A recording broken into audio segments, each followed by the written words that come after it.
Friends, welcome to invention classes. आप सभी का हार्दिक अभिनंदन। मैं दीपक जोशी आप सभी को संख्या अध्ययन करा रहा हूं। अब तक हमने पूर्व वाली क्लास के अंतर्गत प्रतिदर्शों के आकार के बारे में अध्ययन किया था हमने कि प्रतिदर्श का आकार कैसा होना चाहिए, किस प्रकार होना चाहिए, आकार का जो चयन किया जाता है चयन किस प्रकार से होना चाहिए, व्यवस्थित होना चाहिए, जटिल होना चाहिए, छोटा होना चाहिए, बड़ा आकार होना चाहिए। इसके बारे में हमने अध्ययन किया था। आज का जो हमारा बिंदु रहेगा वो प्रतिदर्श का हमने जो आकार लिया है वो प्रतिदर्श का आकार वो सही है या गलत, उसकी जांच किस प्रकार से की जाए, जांच के बारे में अध्ययन किया जाएगा और उसके अभिनति के बारे में जाना जाएगा। तो हमारा अध्याय वही पंचम अध्याय चल रहा है बच्चों। पंचम अध्याय हमारा आज का जो बिंदु का नाम है हेडिंग डाल लीजिए, प्रतिदर्श में विश्वसनीयता की जांच। हेडिंग डालना सभी विद्यार्थी, प्रतिदर्श में जो प्रतिदर्श लिए गए हैं समग्र की इकाइयों में से, तो प्रतिदर्श में विश्वसनीयता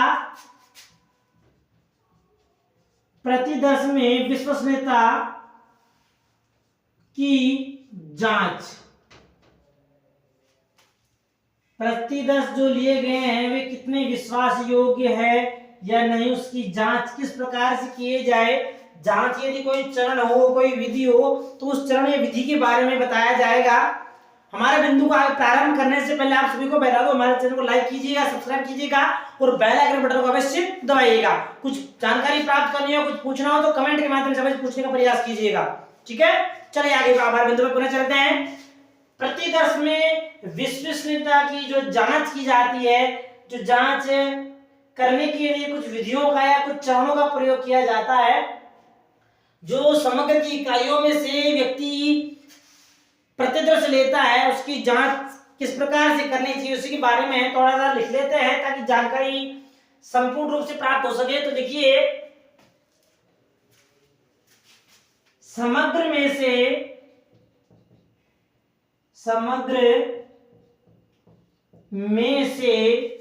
जिस प्रतिदर्श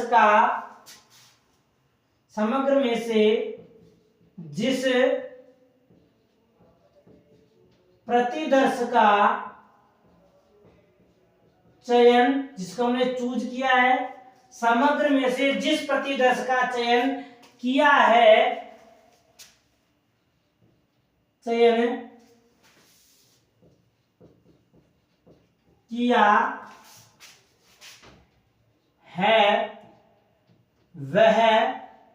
जिस प्रतिदर्श हमने चयन किया है वह समग्र का प्रतिनिधित्व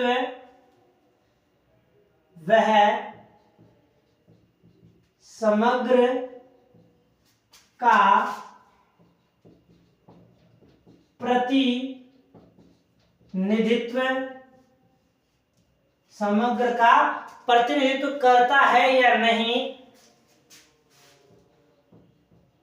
प्रतिनिधित्व करता है या नहीं। यानी जो हमने प्रतिदर्श लिया है, जिस प्रतिदर्श का हमने समग्र इकाइयों में से चयन किया है, वह प्रतिदर्श समग्र की संपूर्ण इकाइयों के बारे में जानकारी प्राप्त कर रहा है या नहीं, या संपूर्ण इकाइयों का कंट्रोलिंग नियंत्रण कह सकते हैं यहाँ एक तरह से, या उनको एक यूनिटी के रूप में बांध कर रखने वाला, सभी की बातों से सहमत होने वाला, सभी की बातों को मानने वाला बिंदु है या नहीं, है सभी समग्र की जो इकाइयां हैं उन इकाइयों में गुणों से उपस्थित है या नहीं, उसके बारे में बताया गया है नहीं है। तो इसके लिए क्या करना चाहिए, तो इसके लिए बताया गया है, इसके लिए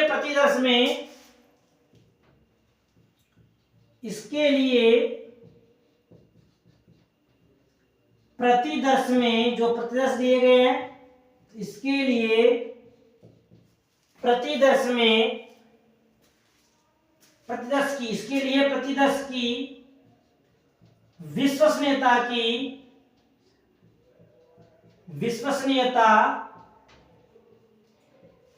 की जांच होनी चाहिए। इसको जांच करना चाहिए, जो प्रतिदर्श आपने ज्ञात किया है उस प्रतिदर्श की जांच करनी चाहिए। तो जांच करने के लिए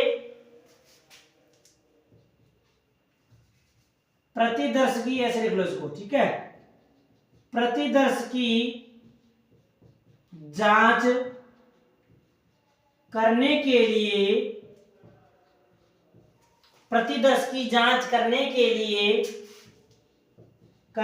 लिए दो रीतियों का प्रयोग किया जाता है।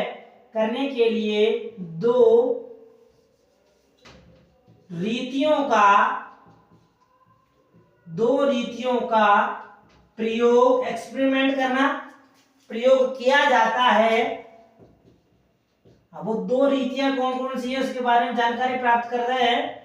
किया जाता है, वैसे उन दोनों रीतियों के नाम सामान्य हैं, जो सामान्य तो कोई व्यक्ति याद रख सकता है। इसमें प्रथम रीति का नाम है बच्चों प्रथम रीति, नाम इसका ये है प्रथम रीति। इसका उपनाम भी बताया गया है, इस रीति के मध्य में पढ़ेंगे इसका उपनाम क्या है। स्थायी तो कहते हैं, परिवर्तनशील कहते हैं, जटिल कहते हैं, जो भी नाम बताया गया है। और दूसरी रीति बताई गई, उसका नाम है द्वितीय रीति। उसका नाम क्या है बच्चों? द्वितीय रीति। दोनों रीतियों के बारे में विस्तार से अध्ययन कर लेते हैं। इस रीति में क्या बताया गया है, प्रतिदर्श की जांच के लिए किस प्रकार का मापन बताया गया है, उसी के बारे में इस विधि के अंतर्गत बताया जाएगा। तो हर डाले से विद्यार्थी प्रथम रीति, ठीक है बच्चों। नंबर 1 फर्स्ट मेथड, प्रथम रीति कह सकते हैं इसको, प्रथम विधि कह सकते हैं। प्रथम रीति में क्या बताया गया है, प्रतिदर्श की मापन करने के लिए, जांच करने के लिए जो प्रथम रीति है, इसमें जो प्रतिदर्श हमारे द्वारा समग्र इकाइयों में जो हमारे द्वारा लिए गए हैं, उन प्रतिदर्शों को उनकी गुणीय विशेषताओं के आधार पर उन्हें 2 भागों में विभाजित कर दिया जाता है। कितने भागों में बच्चों? 2 भागों में बांट दिया जाता है। देखिए इसमें लिखने के बाद में याद भी होता रहेगा हमें। तो लिखिए कि इस रीति में प्रथम रीति में, इस रीति में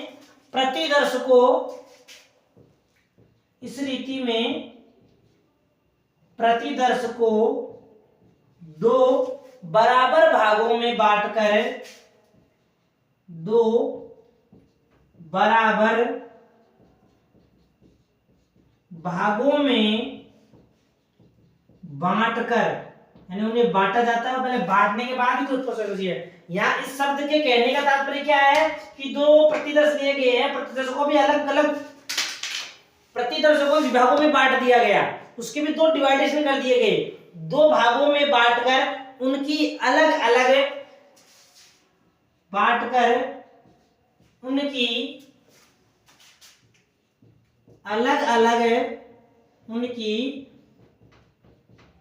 अलग जो क्वालिटी है, जो मैंने भी आपको बताया था पूर्व के अंतर्गत कि 2 प्रतिदर्शों में से भी प्रतिदर्श के 2 भाग विभाजित कर लिए जाए। जैसे हमने माना, अभी उदाहरण बता दूंगा आपको मैं, अलग अलग विशेषताएं,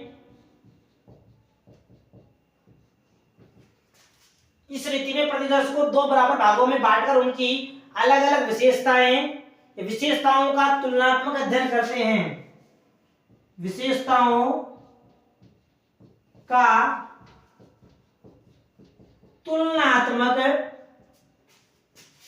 अध्ययन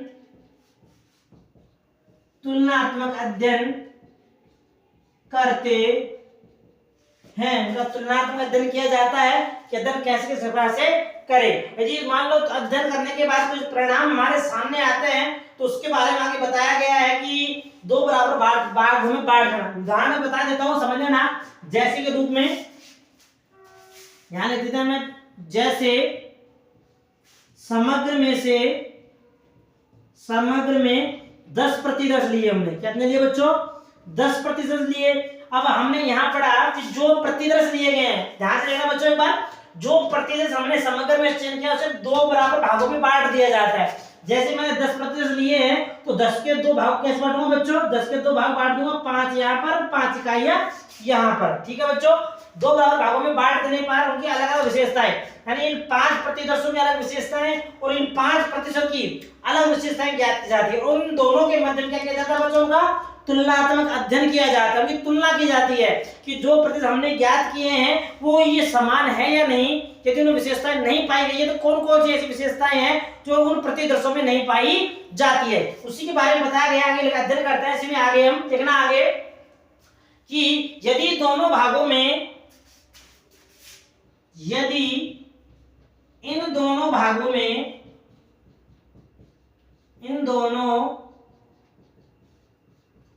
में समान प्रकार की विशेषताएं,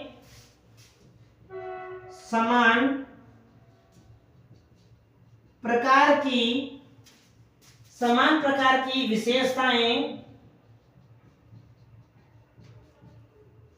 समान प्रकार की विशेषताएं पाई जाती है,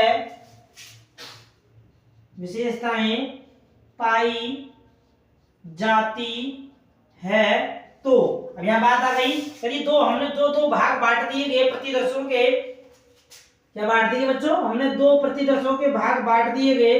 अब इन प्रतिदर्शों में जो ये प्रतिदर्श लिए हैं बच्चों ने, ये प्रतिदर्श है, ठीक है बच्चों, ध्यान रखना, कंफ्यूज नहीं है आप लोग, इसलिए मैंने लिख दिया 10% में दो भाग बांट दिए गए, 5% और 5% यहाँ पर, ठीक है। तो यदि समान प्रकार के भाग पाए जाते हैं तो वह प्रतिदर्श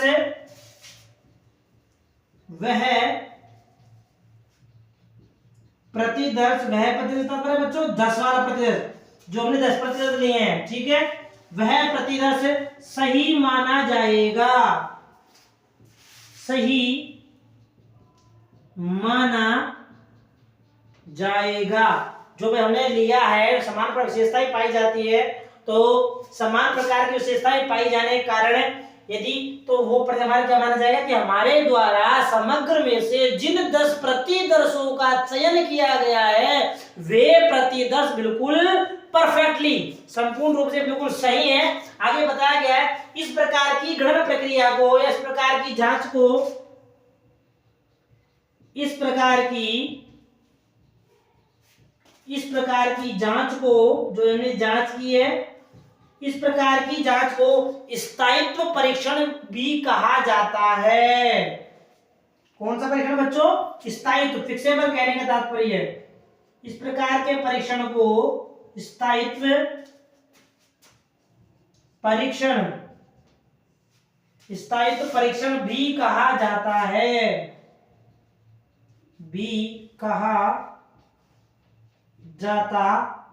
ये हो गया साहब। ये प्रथम विधि होगी। प्रथम विधि का नाम क्या आ गया बच्चों? स्थायित्व परीक्षण। पुनः रिपीट करना हो, फिर भी कोई समझ नहीं आ रहा तो आप पूछ लेना। जो प्रतिदर्श हमने लिए हैं, प्रतिदर्श की विश्वसनीयता की जांच करने के लिए प्रथम और दो रीतियों का प्रयोग किया जाता है। प्रथम जो रीति बताई है इसमें बताया गया कि जिस प्रतिदर्श का आपने चयन किया गया है बच्चों, उस प्रतिदर्श को कितने भागों में बांटा गया? 2 भागों में। जैसे मैंने यहाँ बांट दिया 10% लिए तो 10% में 2 भाग बांट दिए, नंबर 1 नंबर 2, 2 भागों में बांट कर उनकी अलग अलग क्या ज्ञात की जाती है बच्चों? विशेषताएं, क्वालिटीज ज्ञात की जाती है, गुण है, उनके गुणों के बारे में जाना जाता है, कौन कौन से उनके गुण पाए गए हैं। 2 गुण बांट दिए गए, अब दोनों विशेषताओं के गुणों का तुलनात्मक अध्ययन किया जाता है। हमने मापन कर लिया दोनों गुणों का, यदि इन दोनों गुणों के अंतर्गत समान प्रकार है, हमने यहाँ शर्त लिख दी जैसे, यदि इन दोनों भागों में समान प्रकार की विशेषताएं पाई जाती है तो वह प्रतिशत क्या माना जाएगा बच्चों? वह प्रतिशत तात्पर्य 10 जो हमने समग्र की इकाइयों में से चयन किया था, तो वह प्रतिदर्श सही माना जाएगा। और इस प्रकार से प्रतिदर्श का जो आपने मापन किया है, जांच की है कि प्रतिदर्श सही है गलत है, तो इस प्रकार के प्रतिदर्श को स्थायित्व परीक्षण भी कहा जाता है। तो प्रथम विधि का नाम भी क्या हो गया बच्चों? एक स्थायी परीक्षण विधि हो गया हमारा। समझ आ रही बात? आगे अध्ययन करते हैं दूसरे विधि के बारे में। अध्ययन करने से समझना एक बार आगे सभी विद्यार्थी हेडिंग डाल लीजिए, द्वितीय विधि यानी द्वितीय रीति। ले लिया विद्यार्थी इसका? बहुत अच्छी बात है। चलो आगे चलते हैं, दूसरी रीति के बारे में अध्ययन करते हैं। दूसरी रीति में क्या बताया गया है? द्वितीय रीति हेडिंग डाल लीजिए आप लोग सभी। अब तो मैं इसको साफ कर देता हूं, ठीक है? आशा करता हूं समझ में आ रहा होगा आपको। समझ में आ रहा है तो हमारे चैनल सब्सक्राइब कीजिएगा, शेयर कीजिएगा, ठीक है बच्चों? सेकेंड, द्वितीय रीति। द्वितीय रीति में क्या बताया गया है? द्वितीय रीति। अब दूसरी रीति के माध्यम से किस प्रकार से प्रतिदर्शों के विश्वसनीयता की जांच की जाती है उसके बारे में बताया गया है। तो लिखिए इसमें, इस रीति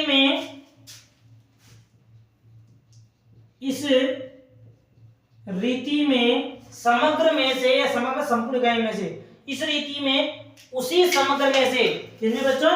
उसी समग्र में से, उसी समग्र में से, अभी बताओ इसका मतलब क्या होता है? जिस प्रकार से मैं उदाहरण देकर इसका बताऊंगा। उसी समग्र में से उसी रीति से पहले प्रतिदर्श के उसी रीति के पहले प्रतिदर्श उसी रीति के पहले प्रतिदर्श के आकार के बराबर आकार के बराबर अन्य प्रतिदर्श भी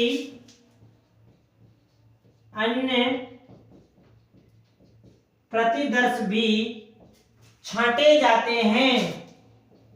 अन्य प्रतिदर्श भी छांटे जाते हैं। अन्य प्रतिदर्श हमने छांटे, हमको छांटने का चयन कर लेना। ठीक है बच्चों, अन्य प्रतिदर्श भी छांटे जाते हैं तथा परिणाम का आपस में तथा उन परिणामों का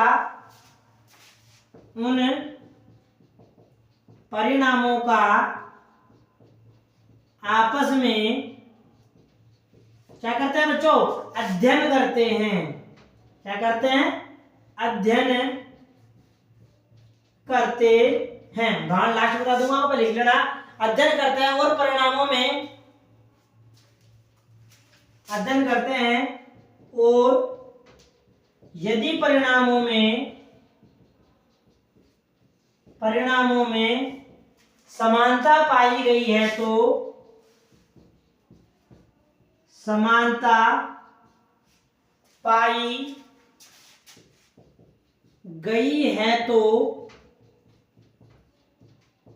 प्रतिदर्श क्या माना जाता है बच्चों? बिल्कुल सही, प्रतिदर्श सही माना जाता है तथा परिणामों में असमानता पाने पर परिणामों में असमानता पाए जाने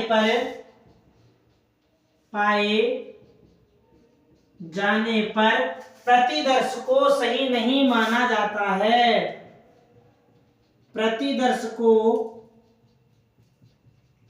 सही नहीं माना जाता है।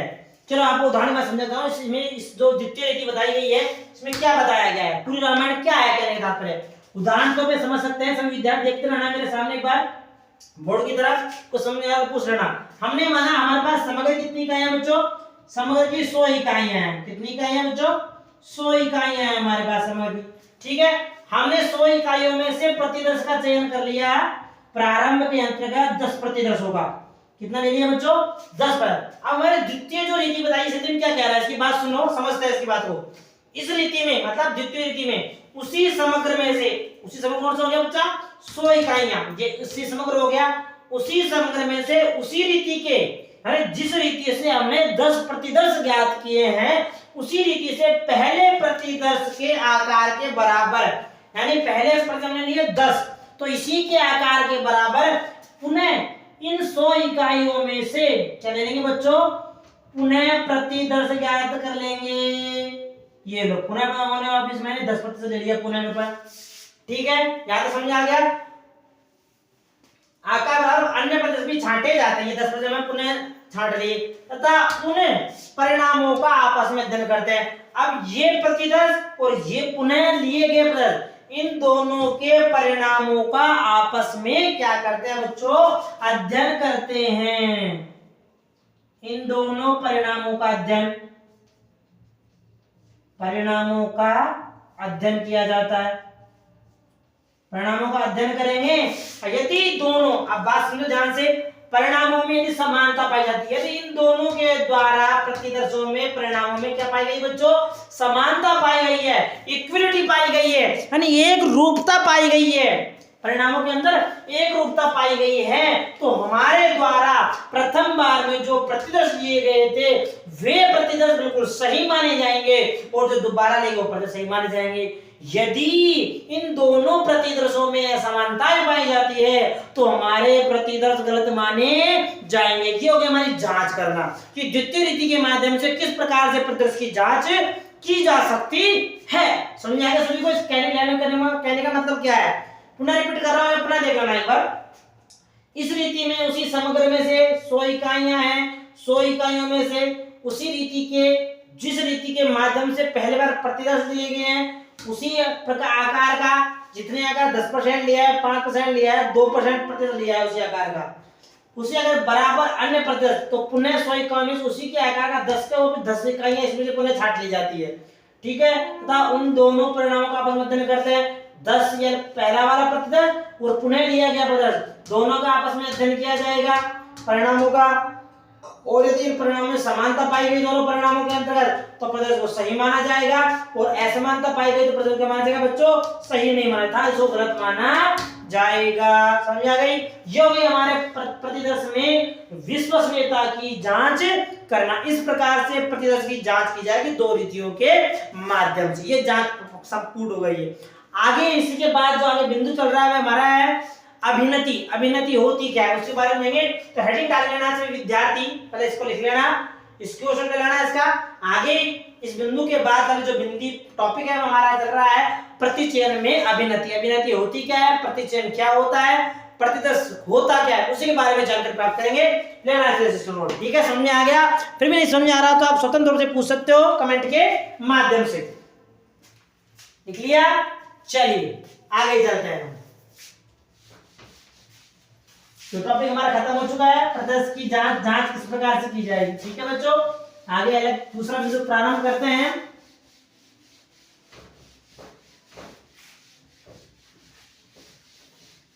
दूसरा बिंदु है डाल लीजिए, जांच वाली कंप्लीट हो गई। लिख लीजिए प्रतिचयन में अभिनति। ओके हो चुका है, हमारा नया टॉपिक है। नया बिंदु क्या चल रहा है बच्चों? प्रतिचयन में अभिनति। प्रतिचयन में अभिनति क्या होती है? काफी बड़ा बिंदु है ये कि प्रतिचयन में अभिनति किस प्रकार से होती है, अभिनति होती क्या है, उसी के बारे में अध्ययन किया जाएगा। वैसे कहा जाए तो प्रतिचयन में जो अभिनति होती है, अभिनति को जल्दी से पहचान भी सकते हैं, कई बार पहचानना संभव असंभव सा हो जाता है। अभिनति गलतियां कह सकते हैं हम, छोटे रूप में गलती कह सकते हैं, त्रुटि कह सकते हैं, भूल कह सकते हैं, चूक कह सकते हैं। ठीक है, वो मन अभिनति कही जाती है। तो प्रतिचयन में अभिनति हो सकती है कि हमने प्रतिदर्श का जो मापन किया है, प्रतिदर्श की जांच भी कर ली, फिर पर हमारे द्वारा कुछ गलतियां हो सकती है, उसी के बारे में बताया गया है यहाँ पर। तो लिखिए प्रतिचयन की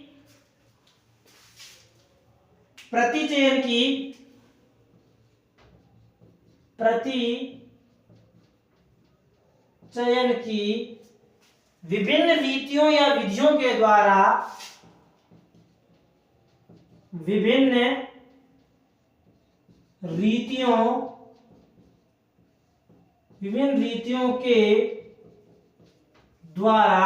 प्रतिचयन की विभिन्न रीतियों के द्वारा या विधियों के द्वारा चयनित प्रतिदर्श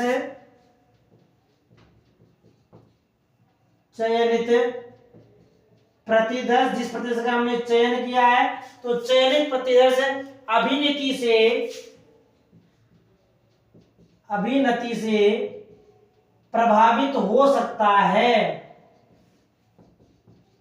प्रभावित होता है, ऐसे कह सकते हैं, प्रभावित हो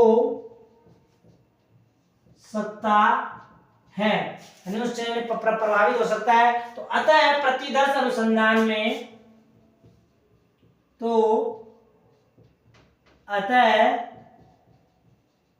प्रतिदर्श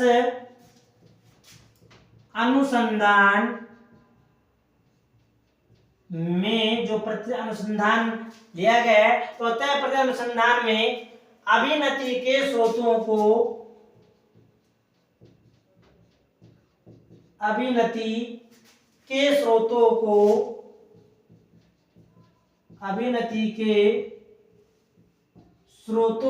जो हमने स्रोत ज्ञात किए, जो हमने स्रोत लिए, स्रोतों को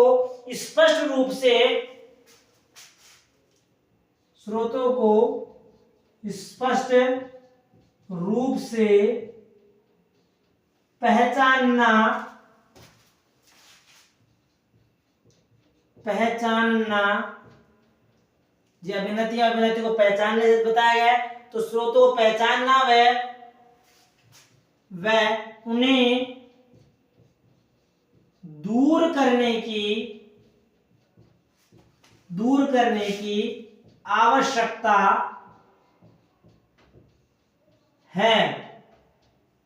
हमें दूर किस प्रकार से, क्या उनको दूर करने की हमें आवश्यकता होती है।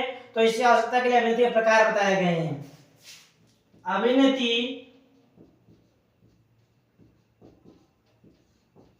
के हेडिंग डालो, इसके अंदर तरह से कर लो। आवश्यकता है, इसके लिए प्रकार बताए गए हैं। तो अभिनति के प्रकार,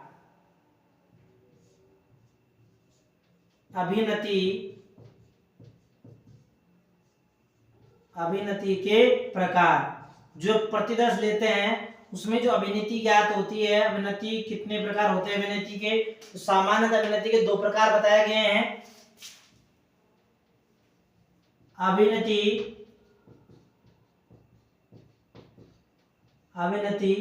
2 प्रकार से होती है। 2 प्रकार कौन कौन से बताए गए हैं?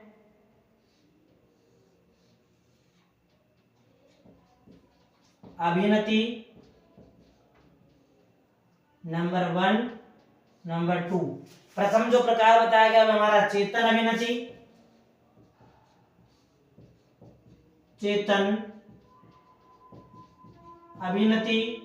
और दूसरा जो प्रकार बताया गया वह हमारा है अवचेतन। कौन सा है बच्चों? अवचेतन अभिनति। ठीक है बच्चों, पहला भाग हो गया हमारा चेतन अभिनति और दूसरा भाग हमारा हो गया अवचेतन अभिनति। अभिनति के 2 प्रकार बता दिए गए। पहला है हमारा चेतन अभिनति और दूसरा है बच्चों अवचेतन अभिनति। दोनों की परिभाषा के बारे में जान लेते हैं कि चेतन अभिनति क्या होती है और अवचेतन अभिनति क्या होती है। नंबर 1 डाल लीजिए, चेतन अभिनति एक तरह से जागृत अवस्था वाली अभिनति होती है। तो चेतन अभिनति क्या होती है इसके बारे में अध्ययन करते हैं परिभाषा के माध्यम से। तो लिखिए, चेतन अभिनति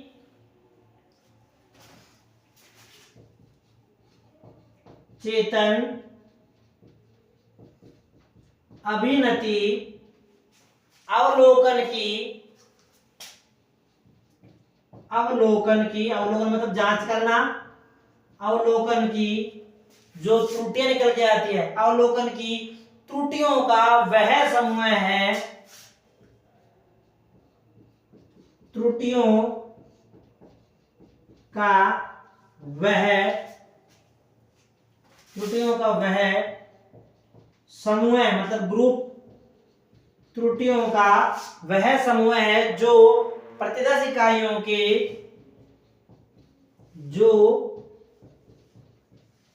हमने प्रतिदर्श ज्ञात किए हैं प्रतिदर्श में, जो प्रतिदर्श इकाइयों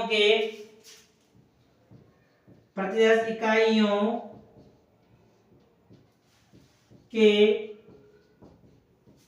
चयन को प्रभावित करती है, चयन को प्रभावित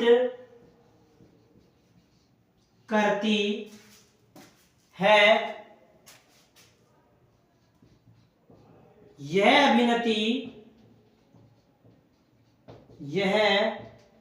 अभिनति पूर्व नियोजित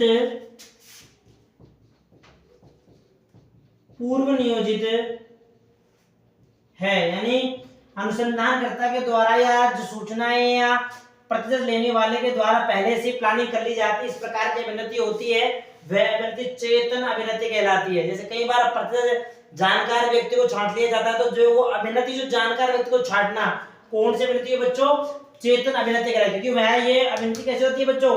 पूर्व नियोजित, यानी जो अनुसंधान करता जो प्रणव होता है पहले से प्लानिंग कर लेता है कि मुझे उस व्यक्ति से बचने के लिए, उस कार्य से बचने के लिए किस प्रकार के कार्य को संचालित करना पड़ेगा या किन प्रतिशतों को मैं चयन करूं। तो पूर्व नियोजित होती है जो अनुसंधानकर्ता की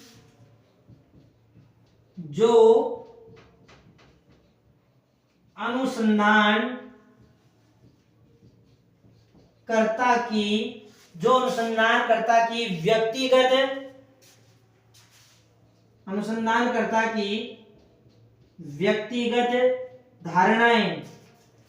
व्यक्तिगत धारणाएं या धारणाओं, कुछ भी कह सकते हैं, व्यक्तिगत धारणाओं से उत्पन्न होती है, धारणाओं आएगा, ठीक है बच्चों, व्यक्तिगत धारणाओं से उत्पन्न होती है, यानी व्यक्तिगत है कि जो व्यक्तियों की जो धारणाएं होती है, उन धारणाओं के माध्यम से वो जागरूक होती है या उत्पन्न होती है, यानी व्यक्ति जानबूझकर इस प्रकार की अभिनति को करता है ताकि प्रतिदर्शों में गलतियां आ जाए, या वह जिस प्रतिदर्श का वह स्वयं चयन करना चाहता है समग्र में से, जो प्रतिदर्श वह स्वयं लेना चाहता है उस प्रतिदर्श को उठा सके, और जो प्रतिदर्श हमने लिया है उसकी विशेषताएं हैं वो अन्य समग्र की इकाइयों की विशेषताओं से मैच नहीं खाए या मैच नहीं खाती है, तो जानबूझ हमारे परिणाम गलत प्रस्तुत हो जाते हैं। तो इस प्रकार की जो अभिनति होगी वह कौन सी होगी बच्चों? चेतन अभिनति होगी, ठीक है, लिख लिया। इसकी संकलना इसका दूसरे अभिनति के बारे में जानते हैं, जो अवचेतन अभिनति है वो किस प्रकार की होती है। तो चेतन अभिनति के बारे में जानबूझ की जाती है, त्रुटियों का समूह होता है, मैंने जब बताया था आपको, यह गलतियां मानी जाती है, ठीक है। सेकंड जानकारी करते हैं सेकंड विधि के बारे में, ले लिया स्क्रीनशॉट इसका, बहुत अच्छी बात है। दूसरी विधि के बारे में अध्ययन करते हैं, अवचेतन अभिनति।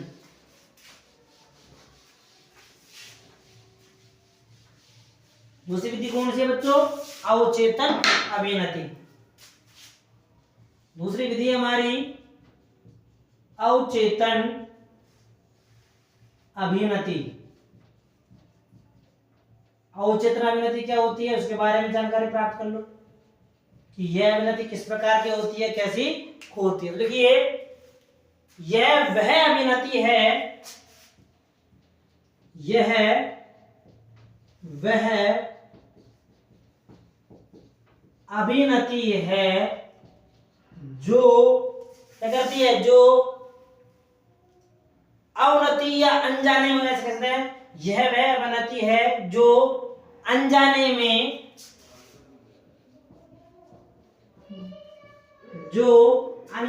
में होती है, यानी व्यक्ति या अनुसंधान करता जो होता है इस अभिनति से वह जागरूक नहीं होता है, उसे पता नहीं रहता है कि मेरे द्वारा जो प्रतिदर्श या जिन प्रतिदर्श का चयन किया गया है वह सही है या गलत, उसे मालूम नहीं रहता है। लेकिन इससे जो मालूम नहीं रहता है गलती हो जाती है, तो वह अनजाने में होने वाली गलती कौन सी गलती कहलाती है बच्चों? अवचेतन अभिनति कहलाती है। अर्थात कभी कभी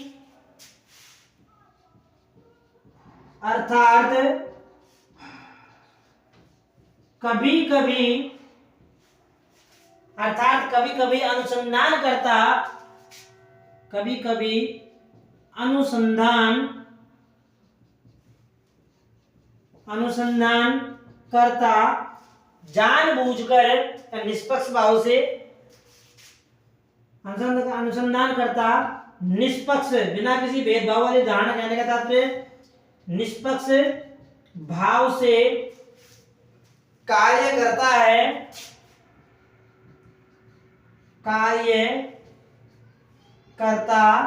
निष्पक्ष भाव से कार्य का संपादन करता है, लेकिन फिर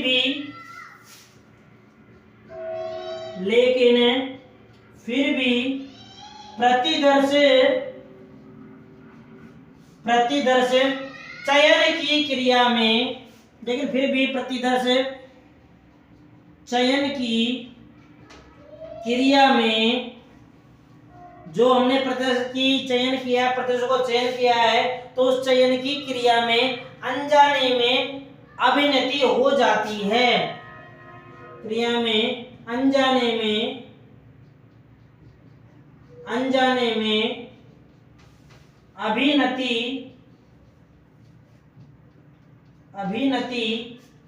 हो जाती है। इस प्रकार की जो अभिनति होती है वह कौन सी होती है बच्चों? अवचेतन अभिनति कहलाती है। समझ आ गया? उन्हें रिपीट करा, अवचेतन अभिनति कहती है, यह वह अभिनति है यह वह अभिनति है जो अनजाने में होती है ना, अनुसंधानकर्ता उसे जानबूझ के नहीं करता है, उसे पता नहीं होता कि मेरे द्वारा गलती हो चुकी होती है। अर्थात कभी कभी अनुसंधानकर्ता निष्पक्ष भाव से कार्य करता है। जैसे मैं टीचर ने निष्पक्ष भाव से बच्चों को पढ़ाता है, लेकिन कई बार बोलते बोलते कई बार उससे क्या भूल जाता है, नहीं निष्पक्ष बिना किसी भेदभाव की भावना से बच्चों को आंसर देता रहता है, उत्तर बताने को कुछ कई बार कुछ गलतियां निकल जाती है, तो निष्पक्ष भाव से कार्य करते हैं, लेकिन फिर भी प्रतिदर्श चिन्ह क्रिया में और अनजाने में अभिनति यानी गलती हो जाती है। भाई बच्चों पता नहीं रहता गलती हो रही है, लेकिन गलती हो जाती है। तो इस प्रकार की जो अभिनति होती है कौन सी होती है बच्चों? अवचेतन अभिनति होती है। समझ आ गया? आगे और भी अभिनति के बारे में बताया गया है, स्पष्टीकरण दिया गया है, उसके बारे में अध्ययन करेंगे हम आगे आने वाली क्लास के अंदर। तो इसका स्क्रीनशॉट ले लेना, शेष पढ़ते हैं आगे आने वाली क्लास में। तब तक हमारे चैनल को लाइक कीजिएगा, सब्सक्राइब कीजिएगा, बेल आइकन को अवश्य दबाइएगा। अच्छा लग रहा हो तो कमेंट के माध्यम में अवश्य करना। कुछ विद्यार्थियों ने अभी कमेंट किया था, काफी अच्छा लगा, उन्होंने कहा सर बहुत अच्छा पढ़ा रहे हो, समझ में आ रहा है, अच्छा लगा सुनकर। हमारे द्वारा और अच्छा पढ़ाने का प्रयास किया जाएगा। कुछ सब्सक्राइबर बढ़े हमारे कुछ दिनों के अंतर्गत, ठीक है? आप हमारा ऐसे सहयोग करते रहिए। मिलते हैं अगली क्लास में। ले लिया स्क्रीनशॉट? ठीक है।